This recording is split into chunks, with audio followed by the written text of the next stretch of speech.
Without further ado, Amy Brinkley.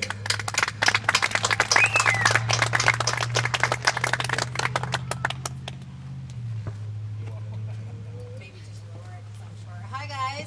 Hello. Hi, guys. Hello. You guys act like you're having fun or something. So, I will share full disclosure. I'm a little bit slow today and a little bit late, actually, because I just had surgery 7 days ago.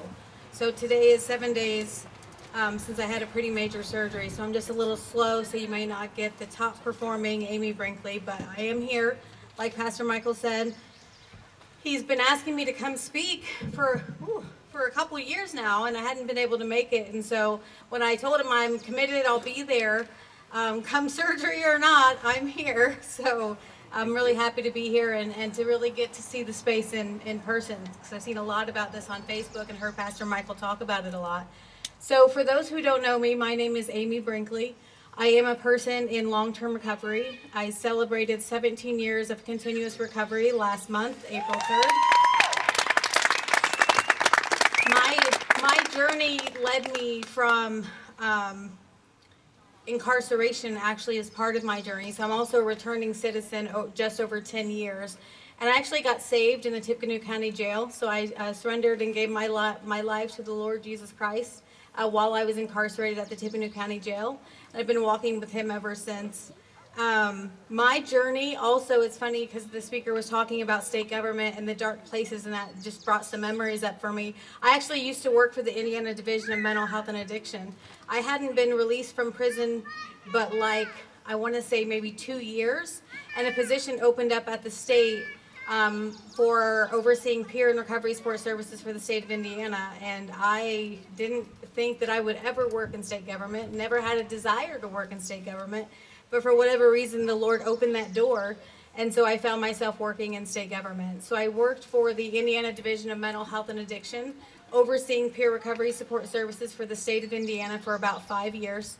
So for most of you who have been working or been in the recovery space for the last 10 plus years, you might recall in 2017, we really didn't have a lot of stuff for peer recovery and for recovery support services in general. We had one recovery center statewide that the state funded, and that was it. We were aware of little pockets of stuff like this that was happening in the community, but nothing was really formalized across the state, and the state was definitely not supporting anything near what we support now. So during my time working for the state, I helped start the recovery cafes. I also spearheaded the launch of the regional recovery hubs. I helped start the Oxford houses. We tripled our peer workforce in 5 years. When I started working in state government, I had a budget of about $700,000 and maybe 4 contracts. When I left state government in 2022, we had over $10 million in peer recovery support service dollars going into the community. We had almost 30 recovery community centers, and we had tripled our peer workforce. So I believe that was God ordained. I wanted to quit probably every single day that I worked in state government. And anyone who knew me during that time, you knew how neurotic I had gotten. And it's because of the toxicity of state government, just being honest. But I do believe that God had given me grace and favor for that season to do the work that I was there to do. So, sorry, the wind's blowing in. Trying to turn a little bit. I worked for state government for about 5 years, and then I was offered and accepted a national federal peer recovery job. So we had done so well here in Indiana that I was asked to basically help other states build out their peer recovery infrastructure. Because Indiana wasn't the only state that was really lacking in state support of peer recovery support services. And so I did that for about 4 years. Still do that part-time now, but I'm definitely not as active as I was. I stepped down a year ago to take a full-time position with a nonprofit that I started called Paul's Plan Ministries. So I've lost 3 brothers to suicide, my mom to an overdose. That's part of my story. One of my brothers, whose name was Paul, was actually incarcerated at the same time that I was on a different, non-drug related charge to mine. He had his own drug-related felony that he was incarcerated on, and 5 days after release from prison, he took his life. And so when I started seeing and started really advocating in the peer recovery space for change, one of the things that I knew that I wanted to do was help people coming out of the criminal justice system. So for the last year, I've been working full-time as the executive director for Paul's Plan Ministries. We have partnered with the Tippecanoe County Sheriff's Office to launch a jail program that is state-funded. We're state-funded through Recovery Works. That was another God-ordained moment that God just opened that door. A lot of organizations were trying to get in the jail, and for whatever reason, I had a direct connection with the sheriff, and one thing led to another, and the opportunity presented itself, and the door flung open. So not only did I end up going back to the same jail that I got saved in, but I came back with 12 people with me to help other people get freedom and find freedom, whether physical or spiritual, in the county jail. And so that's been an amazing experience. We've supported over 500 people in the first 6 months of the launch of the program. We supported well over 500 people, at least 400 recovery plans, and it's just been amazing what God's doing in that space. But what I really wanted to share with you guys is that there's a lot of stuff happening nationally too. So one of the things that I did when I worked for the state of Indiana is I got to see what's happening across the country in the peer recovery space, and the things that I thought would fit in Indiana. I had a state budget that I could bring them back to Indiana and do some things with, so that was just an awesome experience. But now that I've been in the federal space for about 4 years, I did a lot more traveling. I saw a lot more about what's happening across the country in the recovery and faith space, and I started to get really inspired. And so Arkansas and Ohio, for example, are doing some really amazing things in the space of recovery and faith intersection. And I am that person that I fit that intersection. So not only am I a person walking out my physical sobriety, my physical recovery, but I'm also a person that's walking out my spiritual faith every single day. And there's an intersection there, right? And I know a lot of people who are both, who also are believers, but are also people in recovery doing the recovery things. And so I've got a lot of friends in that space, but there's not really been a lot of support in that space.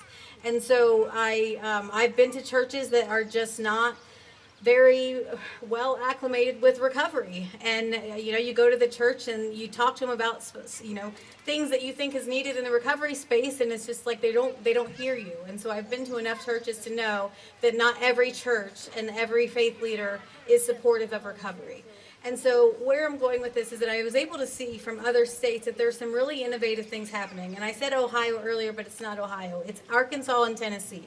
So Arkansas and Tennessee are the two states that I saw when I was there, how strong their how strong their faith recovery community was.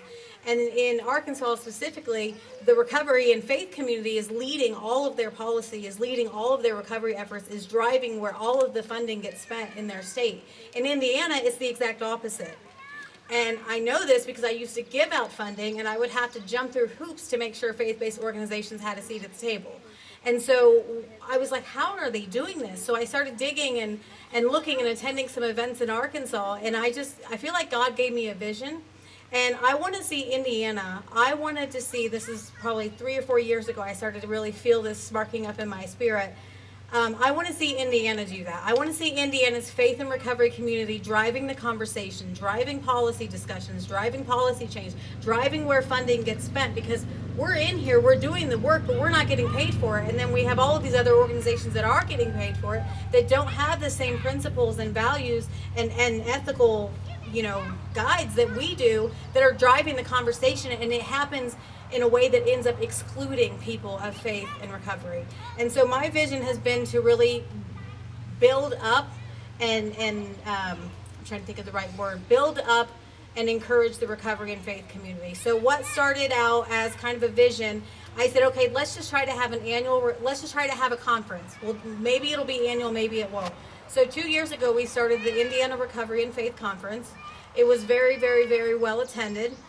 We had a lot of folks from the national space, federal space, state space that came in and spoke. We had a lot of vendors. It was a very well attended event. We held the first one in Lafayette, Indiana. And then it was so well attended, we said, okay, this is clearly a need. There's a lot of people from across the state that find value in this, so let's just make this an annual thing. So last year was our second annual Indiana Recovery and Faith Community annual conference. And so that one was a smash too. We had federal government speakers, we had state government speakers, we had a lot of people from the communities across the state. It's a statewide annual recovery conference now. But what happened between the first and the second conference is that we started having conversations with some state leaders. And we were able to, and this is kind of new, we haven't made any press releases about it, so you guys are kind of getting the first public announcement around this, but we were able to get Todd Rakita's office to work with the Indiana Division of Mental Health and Addiction and grant us a large amount of funding from the opioid settlement funding to launch an Indiana Recovery and Faith Community Initiative. Yeah. So what that is going to look like, and you guys haven't seen anything because the contracts are still they're being signed as they've already been signed, they're just going through the process, and with state government sometimes that can take a minute. But the contracts are there, they're being executed, the decisions are already made, but what that's going to look like is we are going to be hosting statewide listening sessions in different regions of the state, just trying to identify what is happening in the recovery and faith intersections. So what kind of events like this, like what Michael's doing here, like what kind of events like this and services and programs are churches doing in this space of the intersection of recovery and faith? Then we're going to start mapping it out, and we're going to start building a website that kind of maps out what's happening across the state, who's doing what programs are available. Then we can start diving into best practices. We can start diving into return on investment. We can start diving into what is the state funding and not funding, and what are faith and recovery communities doing that secular organizations are also doing, but faith communities are not getting paid for, and how can we start advocating that we get paid for the services that are offered. So I am super excited about that. And I hope you guys are as well. So just stay tuned for that, because there's a lot more coming with that. The second part of that grant is something that's going to be called the Hope for Hoosiers Initiative.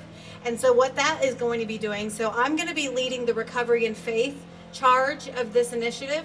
And then Dan Johnson from New Day Recovery Center in Indianapolis is working with the Sagamore Institute, and they're going to be spearheading the Hope for Hoosiers Initiative, which targets churches. So on the one end, we've got recovery and faith members across the state who want to do more, who want people to recognize the work happening in this space, who want to learn from each other. We want fellowship. We want to get better at what we're doing and serving people and helping people find freedom. But on the other end of the spectrum, we have churches and we have faith leaders and we have pastors who are leading, and they're not paying a lick of attention to what's happening in the peer recovery space. And I'll just give you one example. In my church, whenever something happens with anybody in the church that has to do with substance use, the pastor says, go talk to Amy Brinkley. Well, Amy Brinkley can't be the solution to everybody's substance use problem for large churches, but that's what's happening across the state. So the Hope for Hoosiers initiative essentially will target and partner with churches and pastors, and helping train congregate members about what's happening in your community and where to send people for resources. So for example, in this region, there could be 5 or 6 churches that decide to partner with Hope for Hoosiers, and there might be 10 people at each of those churches that become Hope for Hoosier trainees, and they would be the ones reaching out to Michael and saying, hey, I've got a couple churches are looking for support for people who need substance use support. What do you have? What can you offer? So it's just another way of bringing together the community and addressing substance use related needs. So those are the 2 big things that I had that I wanted to announce.